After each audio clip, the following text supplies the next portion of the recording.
Hi, everyone. I'm Steve Koepp, a co-founder of From Day One, and this is our forum on corporate values. Welcome to today's webinar. We have an exciting topic for you today, looking at how best to facilitate financial well-being for all employees. Today, we'll be exploring the topic, financial well-being solutions for employees of all income levels, hourly workers, executives, and everyone in between. What's this about? Well, experience shows that employees on a wide range of income levels can benefit from a holistic approach to financial benefits and total rewards. Since every worker's financial situation is different, we'll be looking at how companies can put together a suite of benefits that can provide an individualized approach. What do business leaders have to say about the most effective programs, we'll be asking, and the most utilized ones? We'll find out in a moment. Our sponsor today is LearnLux. I'll tell you a bit about them. LearnLux is a leading workplace financial well-being provider that blends fiduciary digital planning with access to one-on-one guidance from certified financial planner professionals. LearnLux's award-winning program equips employees with a financial plan to guide them through decision points like budgeting, paying down debt, electing benefits, understanding equity compensation, starting a family, buying a home, saving for a retirement, and more. It's a lot of decisions to make along life's curve. Now I'd like to introduce our MC for today, a masterful moderator, Lydia Dishman. Lydia is a staff editor for Fast Company, who's an expert on topics including technology, leadership, and the workplace. Lydia has also written for CBS Money Watch, for Fortune, Popular Science, and the New York Times, among others. Okay, Lydia, over to you. Thank you so much, Steve, and thanks everyone for joining us today. We do have a great discussion teed up. According to a recent survey by PwC, finances are the top cause of employee stress, even above job, health, and relationship. So let's look at the numbers. That survey found that 63% of employees say that their financial stress has increased since the start of the pandemic, and now we're rolling up near 2 years of this. This increase is based on age, as 72% of millennials and 68% of Gen Z reported that they're more stressed than their older counterparts about money. Overall, people are 4 times more likely to find it hard to meet expenses on time each month, and 2 times more likely to have taken a loan or distribution from their retirement accounts. So, even though productivity is at an all-time high, these workers are understandably distracted by worries over money. And enter the employers. So today we're going to talk about what solutions and best practices are being implemented right now, and what leaders can do to ease the strain, because let's face it, happy workers are essential to successful companies. So to discuss this, we've assembled a group of professionals across industries, and I'm going to ask them to introduce themselves and tell us what financial well-being means to them. So Rebecca, let's start with you. Hi, everyone. Excited to be here today and talk to you about financial well-being. I'm Rebecca Liebman. I started LearnLux, a leader in financial well-being, years ago because I had seen so many sides of the financial system. I had lived in Eastern Africa and worked on financial inclusion technology there. I worked at a lab at MIT, and we were studying trends in financial services. And it came up that 90% of Americans would never have access to financial guidance because they don't meet the asset minimum that's been required in the industry for so long. And so ultimately, really started LearnLux to make sure that everyone could have access no matter their asset or income level. And financial stress isn't a new thing. It's been a systematic problem for a long time, but COVID has really magnified everyone's financial insecurities. And now employers really see that it's the biggest burden people are carrying with them to work every single day. And we've seen that financial well-being has really become the #1 benefit being asked for right now. We think about financial well-being as making sure that you feel confident about your situation now and your financial situation in the future, so that you're not distracted from day-to-day things right now. Thank you. Stephanie, how about you go next? So my name is Stephanie. I'm Stephanie Mapp, and my experience spans from many years in HR, benefits, payroll functions, both in-source and outsource, by the way. So I've seen it from the service side as well, servicing multiple companies. I'm currently a benefits manager for Aaron's. My team is employee facing, and we're responsible for what I like to call employee service delivery. I'm also a member of the Total Rewards management team, and we're responsible for continuously evaluating and implementing programs for our team members. For me, the last couple of years has highlighted something that many of us already know, mainly that we have to plan for both the known and the unknown, and that financial wellness in particular, although part of an overall wellness offering, really needs to have a focus of its own. Thank you. Absolutely. Thank you. Kelley. Good afternoon, everybody. I'm Kelley Elliott with Delta Airlines, and I lead our total rewards function for the organization, focusing on comp and financial wellness and other ancillary benefits. You know, when we do think about well-being, we think about financial well-being as a pillar of our overall well-being focus, whether it's physical, emotional, social, and financial. It's all very much connected. We've been on a journey to really understand, you know, where can we have the biggest impact on supporting our employees? And, you know, in an industry like the airline industry that has, you know, experienced now 20 months of massive ups and downs. And I say massive ups because at the beginning of 2020, before, you know, 2 weeks prior to really all of us understanding COVID, we are kind of at the high of highs, and now at all the massive drop down to what happened to the industry. So, you know, helping our employees recover from that, helping the company recover and helping our employees recover from that, from a financial and health perspective, is where all of our focus is going right now. So I'm excited to talk to everybody about that today and share what we're working on. Thank you. And last but not least, Martina. Hi, I'm Martina Poet, and I'm with Messer Construction. I've been in the benefits space for a little over 10 years now, and my role at Messer has me a lot more employee-faced, and so I spend a lot of my time working one-on-one with our employees, and I have learned a lot in regards to their financial wellness over the past 2 years. And being in construction, we didn't stop working during the pandemic. So that's a benefit to our employees. However, many of our employees' spouses experienced layoffs, or, you know, they had to, as the woman in the household, had to stay home to care for the children. So there was a great impact to our employees. And so we have spent the last 2 years really focused on how do we bring that financial well-being in to take care of our employees. Great. Thank you all for setting that context. You know, when I look at the words financial well-being, I can't help but think that this has to go hand in hand with mental health and well-being. As you've all said, it's a critical component. Rebecca was talking about stress, and Martina, you mentioned, you know, the impact to families. Are you seeing, this is a question for all of you, that there is a business case to be made for supporting employee financial health alongside mental health, because that increases well-being overall? I'm just thinking about how you would make a business case for supporting employee financial health. So Rebecca, I'm going to come to you first because you're my trend expert in this. Yeah, absolutely. That's really big right now. So 71% of mental wellness issues actually stem from financial stress. There you go. And financial stress is really the biggest burden people are carrying with them. And it is debilitating. It is a burden for people. People are burdened with hundreds of thousands of dollars of student debt across all professions. Some have graduated college, some haven't, and they're still straddled with that.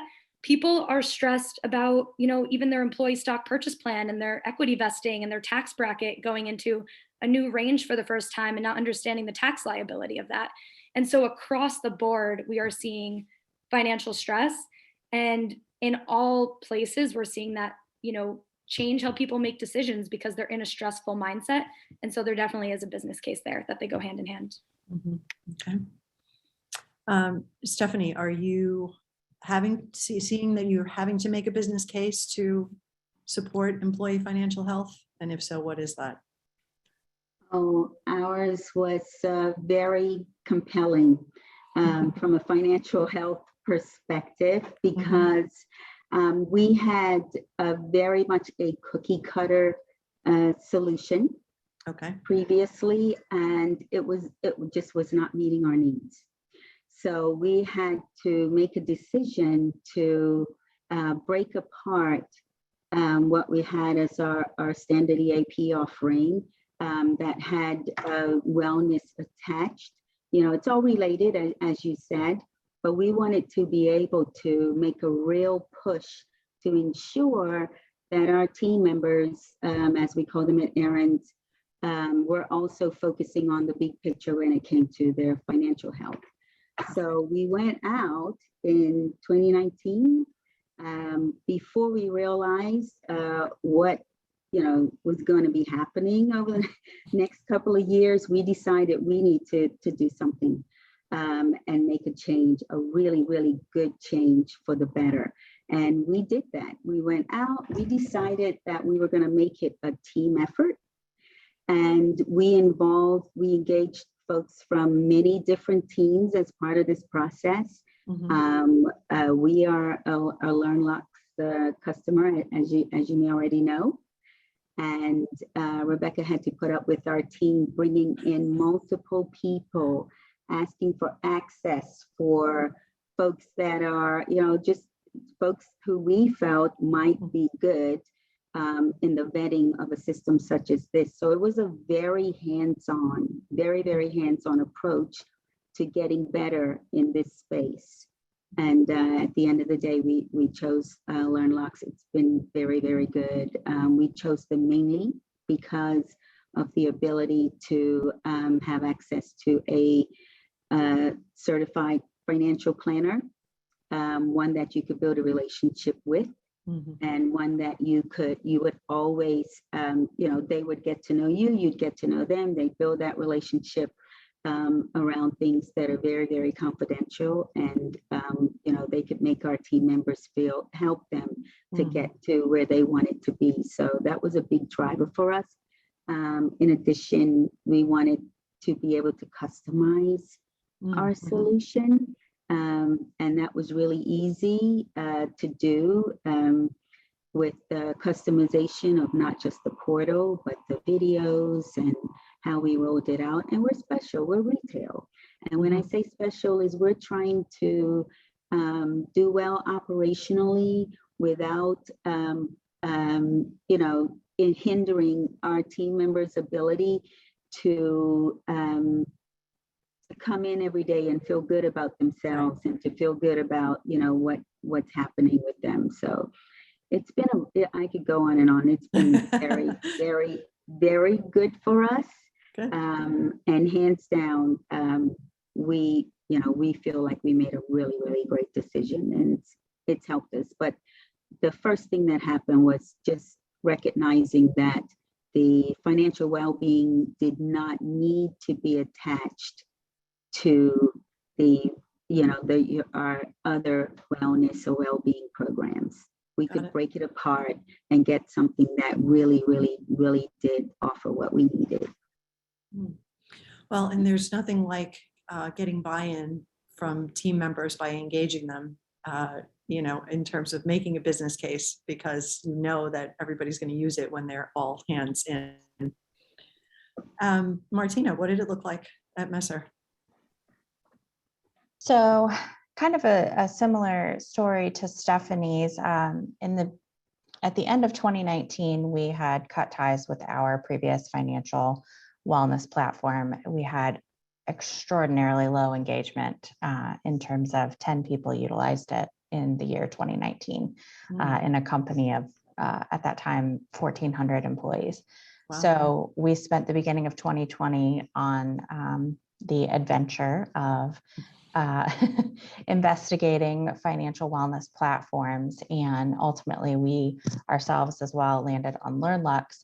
And we landed on LearnLux because they were able to accomplish helping us meet our employees where they're at. So we have a high level of entry-level co-ops. So their concerns are going to be student loans. We have half of our population is, craft employees who are spanning the range of early 20s to nearing retirement.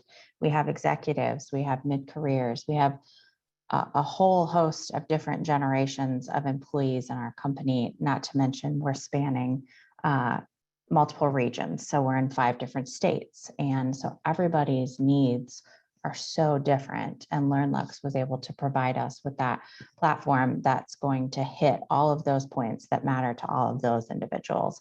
And we have spent time tying that financial wellness in with contacts for EAP and things like that, because people are stressed. Kelley, slightly different question for you, because you mentioned about the roller coaster ride that Delta's been on, and in fact, all of hospitality and travel.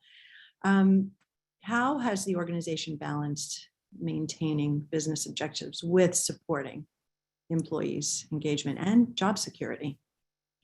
So it's a key component of financial wellness. Go ahead. Absolutely. I mean, I think in the height of 2020, our focus was all around shoring up, the business and really making sure we kind of got through the month or the day, right?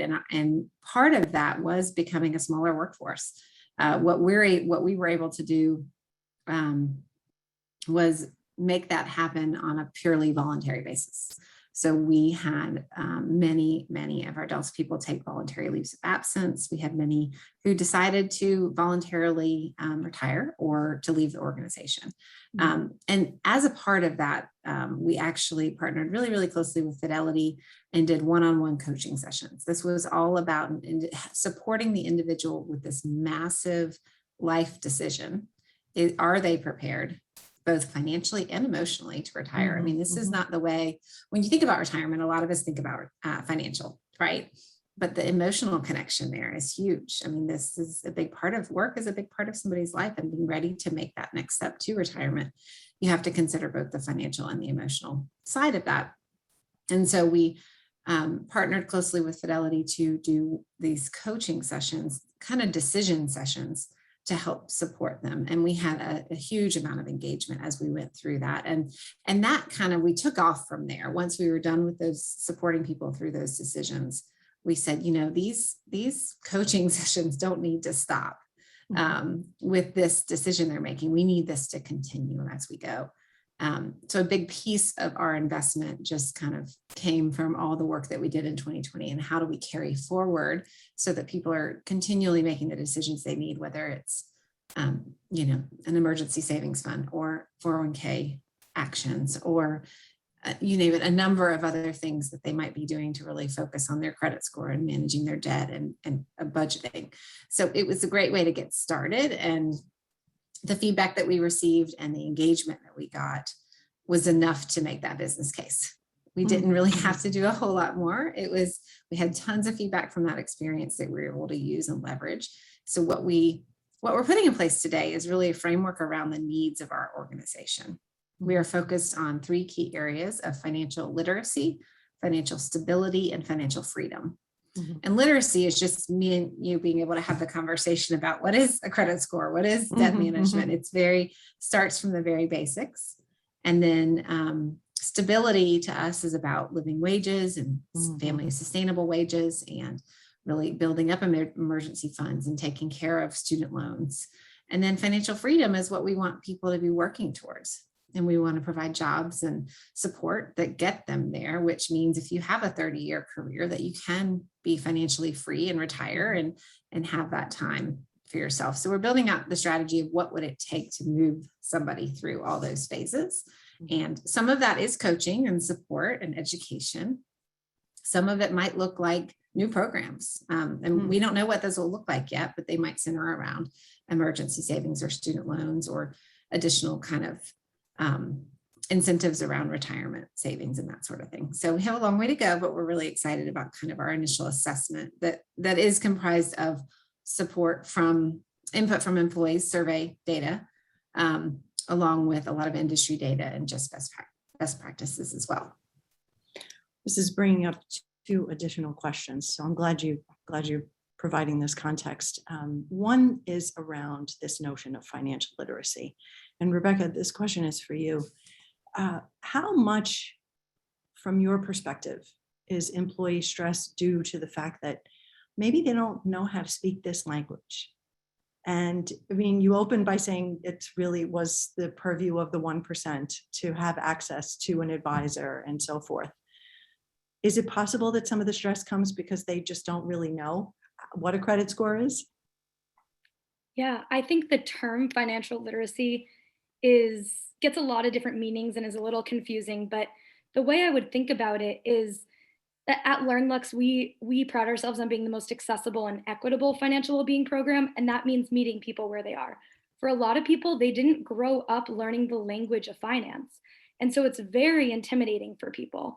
And we really focus on incredibly diverse workforces. There's incredible income diversity, and it doesn't even matter how much money you make. If you didn't grow up talking about money or have a family that put money into an account for you and said, here's how investing works, it might be incredibly intimidating and hard to even start a conversation. So when I think about financial literacy, it's just leveling the playing field and making sure that people have a way to talk about money and feel confident with the words and the language. A lot of people come to us from all different backgrounds and all jobs, and they're not even sure the first question to ask because it's just too scary. And it's been such a personal scenario for so long. So I think that's how we think about literacy, just making sure people understand the language to get started. I think that it's interesting that you all talked about how you made these decisions and what benefits and that you were going to offer your employees with regards to this particular aspect of well-being. And I'm curious to know where leadership in your organization stood on this. Was it sort of a top-down discussion? I heard mention of, the employee surveys bubbling up, what was needed. So I just want to hear how it works as a framework within your organizations, those decisions. Martina? I think for us, our executives were absolutely on board, and I'm a member of our wellness committee. So this is a topic that we discuss regularly when it comes to health and like physical health, mental health, financial health. So they have been on board. Honestly, for a construction company, we've been on board with financial wellness for an extremely long time. Our previous vendor that we had for 10 plus years. So we've been in the boat of financial wellness for a long time. I think we're just now kind of understanding everybody's needs. And that's just coming from, feedback from employees out in the field, even that are close to retirement. And like Rebecca was saying, they don't know the first thing to even ask of what am I supposed to do? So I think that's helped with the buy-in at the top. Okay. Yeah, because I'm also thinking about, obviously executives are doing better financially than some, let's say, hourly workers are. I'm sure there's a big wage gap there as it is natural to be. So how is that playing out? Stephanie, can you talk a little bit about leadership buy-in on this? Yes, so this, the same pretty much that Martina was expressing, it was something that we felt was needed at all levels, and we got feedback from all levels. And we always have an ongoing evaluation, especially as me being a part of that total rewards team. We're always evaluating. One of the things we look at is utilization of the programs that we have in place. And it was clear that the current program had very low utilization. And it's something that we offer, of course, most companies offer it at no cost to the employee, and as we do. And we wanted to make sure, of course, we don't want to stop offering it, but we want people to use it because we understood the benefits of it, and we wanted to get others on board with that. So we had no difficulty with that. We started thinking, okay, how can we? And we had a few people who, like I said, joined that selection team, you know, for that purpose, who could then become cheerleaders later on, you know, for what we were intending to do. So, and we thought at the end of the day, you know, yes, you know, our top executives are all going to appreciate it. But at the end of the day, we wanted our team members to have a better understanding of all things that related to them financially. And we had folks who were buying, you know, signing up for health insurance or too much insurance, you know, so because they were afraid of a deductible or, you know, out-of-pocket maximums. And I can say that, you know, so things like that make a person feel like, hey, I'm not making enough money, when really if you make just a slightly different election, you'll have more money in your pocket at the end of the day. So those are some of the things that we get help with now. Our team members get that type of assistance. The LearnLux knows all of our health plans. During open enrollment, they were told that they can reach out if you're making decisions, and you can talk through it with them, and they will help you with your decision making. And that worked out well.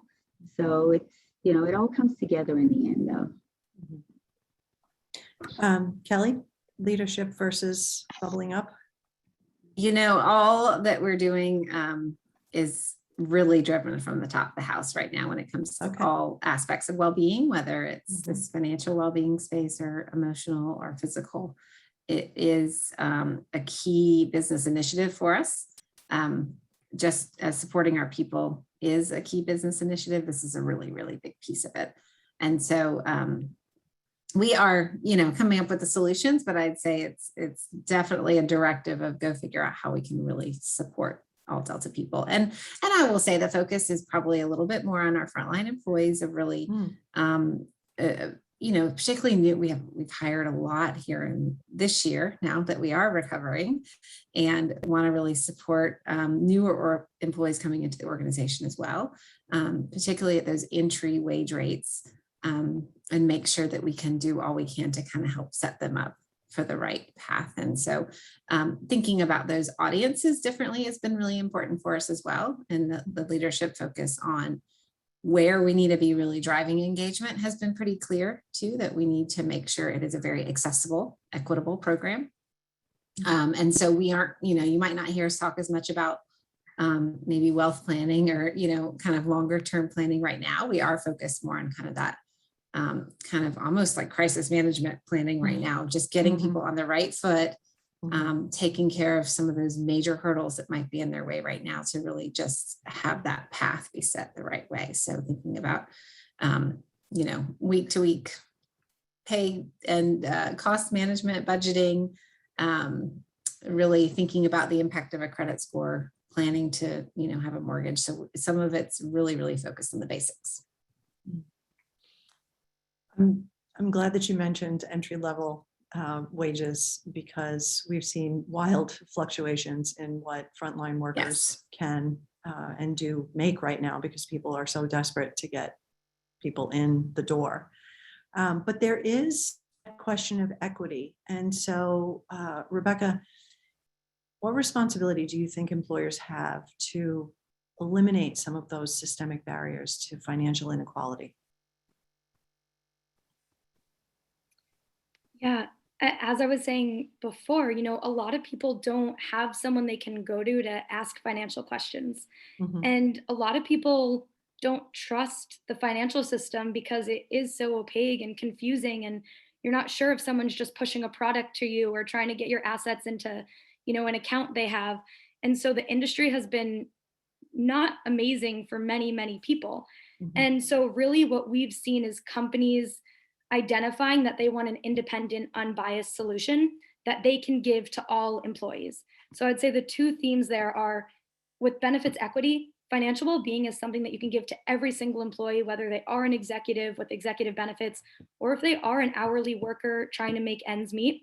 And I will say there are a lot of myths. Just because you don't make a lot of money, it doesn't mean you have bad financial behaviors. We see everything across the board. And you can make a lot of money and still have really bad financial behaviors and not be on the right track. But I think being able to offer something to every employee to relieve their stress, to help them understand their healthcare. Stephanie brought up healthcare.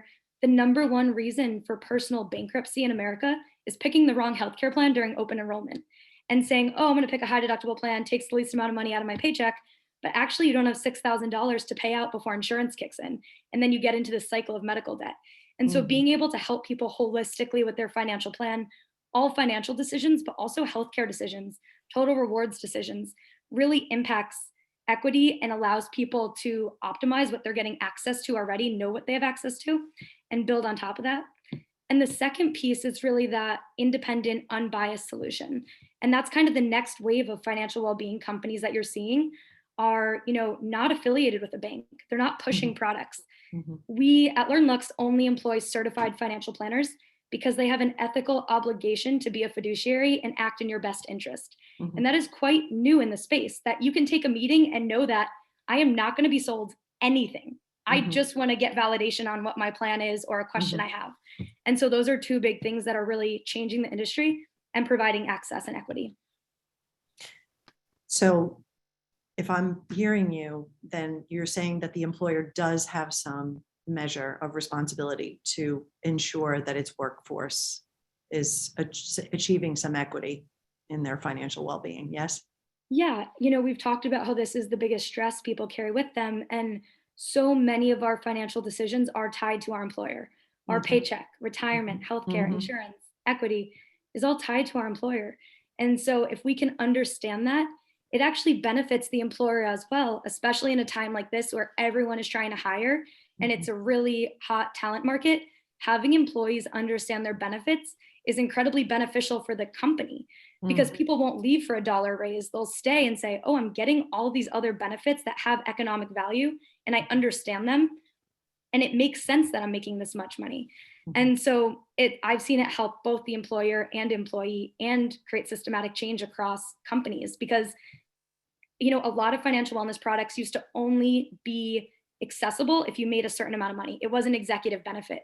And that has changed in the last few years. Now companies are looking for something that can help every single person and that meets them where they are. It doesn't talk to them like they're an executive if they're not, because that's not the scenario they're dealing with. So that's kind of that's what breaks the systematic inequality. Well, I couldn't help but think, as I was asking the question about leadership dictating whether these programs are implemented versus, what the employees were bubbling up to say that they needed. Because in days of yore, the executives would just say, well, you're getting a paycheck. What you do with it is your business. And it was a very hands-off process there. And now I'm getting the sense that leaders are invested in ensuring that their workforce is treated equitably. Martina, did you want to add something there? Yeah, so I was going to say this year, our executives were tasked with meeting with every individual employee and asking them 2 questions. And one of those questions was, what can we do better? And there was a response to that. And the response was around compensation. And they took that and they decided to take a deep dive into compensation in our company and see, do we have gaps? Are there inequities across the company that we need to be addressing? And they did find that there were some, and they did make the decision to address those. So that's something in the process that they're doing right now. Okay. Have you, and this is for Martina, Stephanie, and Kelley, has your organization addressed the wealth gap or done any internal pay audits and benefit audits to make sure that they're equitable? Stephanie? We have, it's something we do ongoing. We have a very engaged, as part of the total rewards team, we're always evaluating that.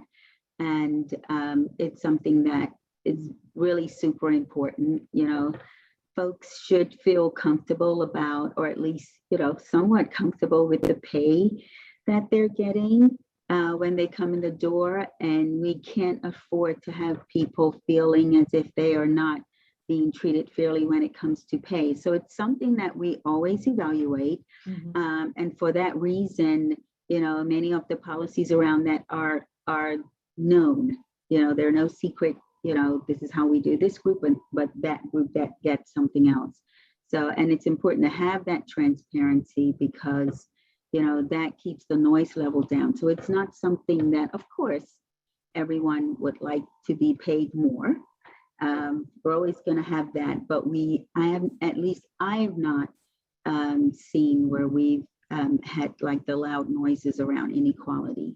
We tend to be very, very transparent with everything that we do. Yeah, that's been a theme that I keep hearing over this year is about transparency, and more particularly with regards to pay. Kelley, did you want to add? Sure. I mean, I think maybe similar to Stephanie's, if we look at 90% of our workforce, we have the pay is defined based on the job and specifically set on kind of a pay scale that is disclosed to all of our employees. So it's essentially public information, because if you tell 80,000 people, it is public. And so that we feel really good about, and we take very, very close look at how we compare to the industry and how we compare to general industry as well. We typically focus more on the airline industry, but right now with this war for talent, I mean, we really had to focus much broader. And then for the rest of, our professional work groups, that is something that we look at on a regular basis. It's something that we're going through right now. And we, we are very compelled wherever we find, whether it's something related to benefits or pay, that we make adjustments. We actually had a work group going into 2020 called Ready Reserves, and they were a group that was sort of part-time, and we did not offer benefits to this group, and we have since brought them into the fold. And so that was a really big action that we took, because we felt like that just wasn't something that was the right treatment from a benefit equity perspective. So those are the kinds of things, as they get highlighted, we really kind of bring them up for recommendation and make adjustments as we need to. But that change was doing that even in 2021, despite what's going on with the organization. Really proud to have been able to make that move. Martina, you wanted to add? I think very similar. We've done much of the same around compensation and benefits. And I think our focus, now that we have, the compensation piece where we have found that we have some gaps and we're addressing those, we're still focused on that, kind of bringing the benefits together to be more in line across our entire population. With regard to transparency, certainly people knowing what they're supposed to be making and what others at their level make is really helpful. But I'm also thinking about communicating these particular financial services offerings. How do you tell people? And because, I mean, I remember, again, 500 years ago, you were just given like a tome of, here's your benefits, go take this away and read it. Kelley shaking her head. And I know that our dear HR leaders are doing their very best to be more engaging with communicating what benefits are outside of the open enrollment period. But what are some best practices to get people to understand, particularly with regards to financial well-being benefits, to get people engaged? Stephanie? Yeah, so I will address it as to what we do overall that I feel are our best practices. But we've created a single go-to place for all of our benefit offerings, with everything you need to know about each one, with links to every single partner that we have, so that if they're in there and they're tooling around, they want to know more about anything, they can just click on a link and go to that link. To get more information. We also try to use that site to make it easy for people to go in and enroll. So once you're in there, you tool around, you see what you want to see. And if you're a new hire, you can click on a new hire tab and it tells you everything about being a new hire, what's offered to you, what you can do. And then you can click a big red button that says enroll now. Oh, okay. That's easy. So we've done that. And then to keep getting the word out year round, we have something called My Errands Mondays. We often work together with other teams and with LearnLux as well to post something that we feel that people need to know about, or if we're not seeing high utilization of something, we post it on a My Errands Monday, and it appears on a site that everyone in the company has to go through when they come into work. So it's another way of getting it in front of them. And then we also have something called employee business resource groups. So they're groups who are gathered together for purposes of things that they have in common, but we've been known to drop something into each of those groups that they can cover the next time they get together. So we have to do this because we are retail and not everybody in our company has access to email as part of their job. So we have all kinds of ways that we utilize to get the word out, and it seems to be working pretty good. Yeah. Audience, are you taking notes? Because they're often asking about very specific practices. Kelley, did you want to add something there? Sure. I mean, I think this is probably one of the hardest parts of my job and our team's job in general, whether it's financial or emotional or other aspects of well-being or other programs that we have. If people don't understand them, right, they don't value them. And so it's incumbent upon us to really not just communicate it, but also kind of educate and engage around these programs. We found that, one of the best ways to do that is, as hard as it may be, is in initial in-person kind of engagements, really with our team or with the coaches that we have. That's the best way to build the trust. Get to know somebody, get to know, they're just another person, they're down to earth. They're going to either our team or the coaches are there to help. And once you have that initial in-person engagement, I think it's fine to go virtual and it's easier for people kind of from that point forward, but there's got to be that human connection so people can feel, they can build that trust and really begin to make an impact. So that's one thing we've done. The other thing that we really, we do often are just kind of all employee town halls. And we've had the opportunity twice now to have financial wellness be a focus of those town halls. So those get a lot of attention, a lot of airtime. We bring in experts to talk about this and well-known people to really help us kind of just drum up excitement and demand and have people not only understand what the program is, but really feel it, right? We often talk about speaking to their hearts first and not their mind, their mind second, right? So if we can tell some stories of some employees who've really, gone through these programs or used some of these benefits, I think that's what speaks to people more. And those employees telling their story one-on-one, peer-to-peer is truly what makes the biggest impact in our organization. Yeah. Personal stories, always very powerful. Martina, do you want to add? Yeah, I agree with a lot of what Kelley was saying, and something we try to do is get that first human to human connection going so that they do know, oh, I can call human resources and it is another employee, another person on the other end that can help me. In terms of communication, it's like Stephanie said, not everybody has an email. And I think that's one of the biggest challenges in our company is how do we reach those employees? And, when I first got here, it was everything we did was via the post office. And I was like, oh, we got to find some better ways because that information isn't, especially now, it doesn't make it there very quick anymore. And so, we're trying to come up with all kinds of different ideas and ways to reach those individuals. And I think something that we're looking at is kind of creating videos that we can put out on our intranet that are more of a Q&A session where the questions are coming actually from the employees. Mm-hmm. And so that might get them a little more engaged, like, hey, somebody else has the same question that I have that maybe they were too scared to ask. Right, right. There's always that, everything you ever wanted to know, but we're afraid to ask. We're going to flip over to take care of some of these audience questions that are coming in. We have a lot of them.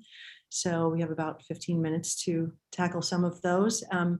Rebecca, I think this one's got your name on it. What are some of the biggest new financial stressors coming up right now? Ooh, that's a great question. So student loans have been on pause because of COVID for over a year now, and coming up in January, they are going to be unpaused. So we have a lot of people coming to us right now saying, I was able to pay off my credit card debt while my student loans were on pause, but now I'm not sure how to distribute my paycheck because I'm going to have to be contributing money to my student loans again. So that's one big thing that is coming up a lot. There are a lot of companies going public right now, so people have a lot of questions on their equity and what does that mean for taxes and what does that mean for the goals they want to accomplish and the family they want to help. So those are two big things that are coming up a lot right now. And I would say, always people care about retirement and make sure they're on track for retirement. Always people want to be supporting their kids and their families, and at the same time being, contributing to their own goals as well. So a lot of people have competing goals right now that they want to understand the order of how they should accomplish them. Mm-hmm. Yeah, absolutely. I shudder to think of the number of people still going check to check currently, because I think that is still a reality for many people, so-called middle-class people. Here's another question. Judging by your industries, you're all probably hiring right now. Are financial wellness benefits something you tout in recruiting, along with more specific programs like student loan relief? So Martina, Kelley, and Stephanie, chime in on this one. Kelley, go ahead. Sure. I mean, I don't think of necessarily the student loan programs as separate from financial wellness. I would sort of think about the education components of financial wellness along with other program components, which may be the 401k plan or other aspects of student loan support or emergency savings.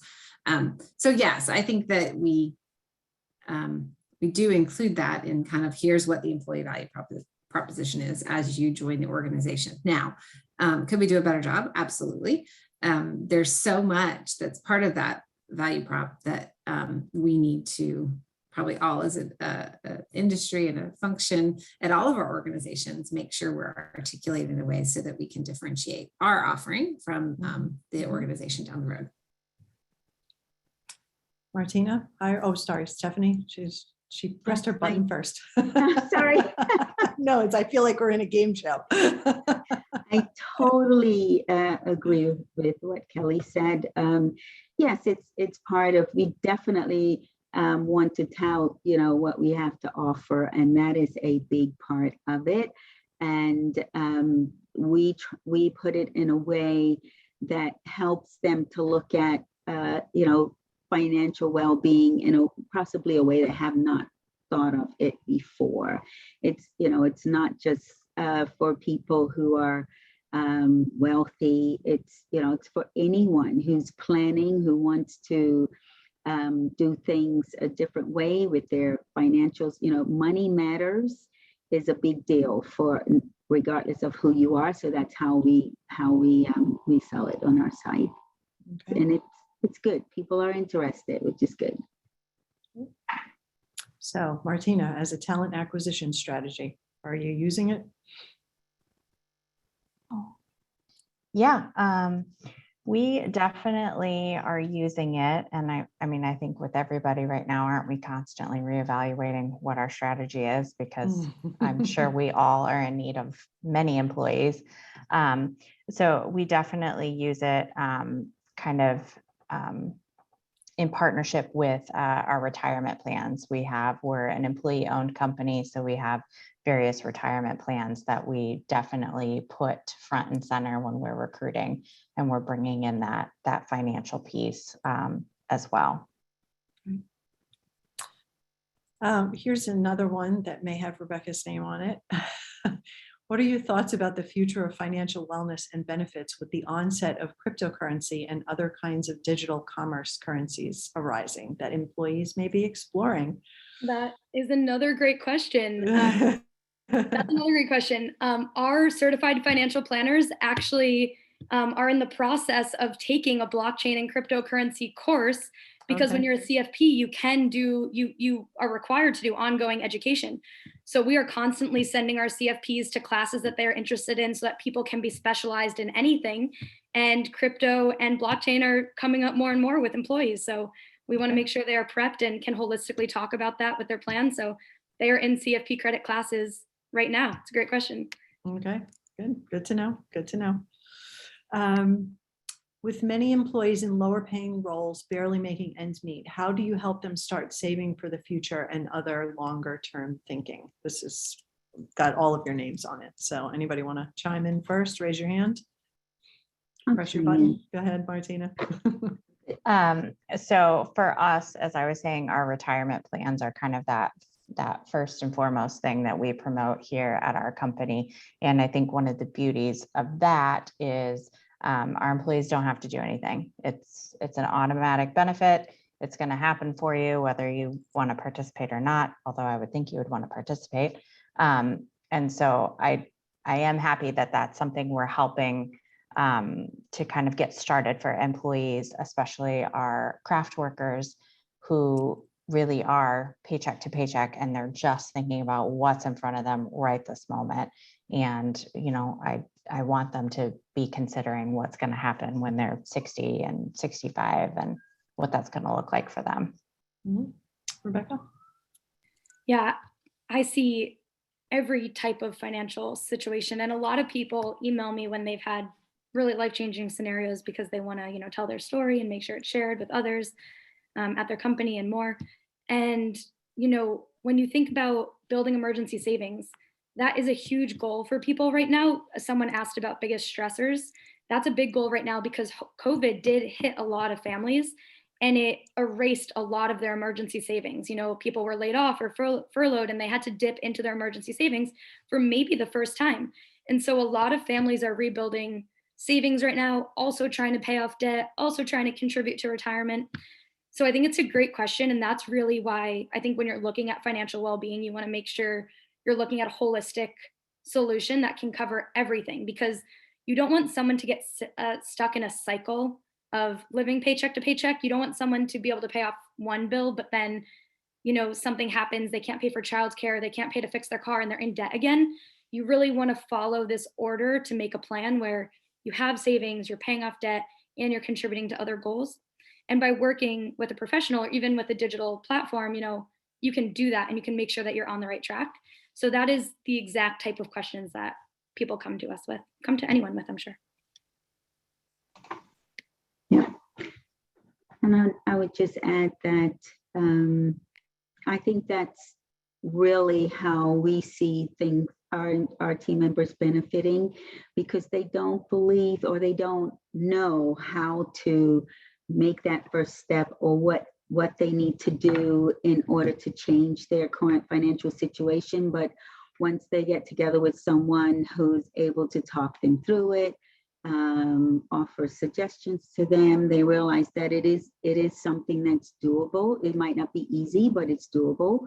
And that's what's important, just helping folks to get started and thinking in, the right way. Mm-hmm. Kelley?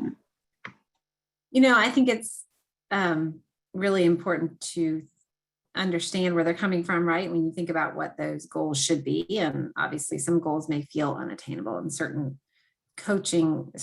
organizations may feel unattainable. And we've acknowledged the fact that, so we have two kind of coaching programs for our organization. And we know that one is more directed to somebody who is living paycheck to paycheck and it is struggling and needs kind of those more basic level of support. And we are partnering with Operation Hope, their Hope Inside the Workplace model on that. Those are kind of coaching really, really, and they don't touch as much on the long-term planning or on 401k. They can, but they focus more on the day-to-day getting out of that cycle. And then obviously partner with Fidelity on the other side, where it's more longer term planning, college savings planning, 401k focus. And the idea is that they are cross-referencing because organizations come with kind of a set of expectations. And we really didn't want anything to feel unattainable to anybody and wanted that to feel like at the right level for those who needed the most help.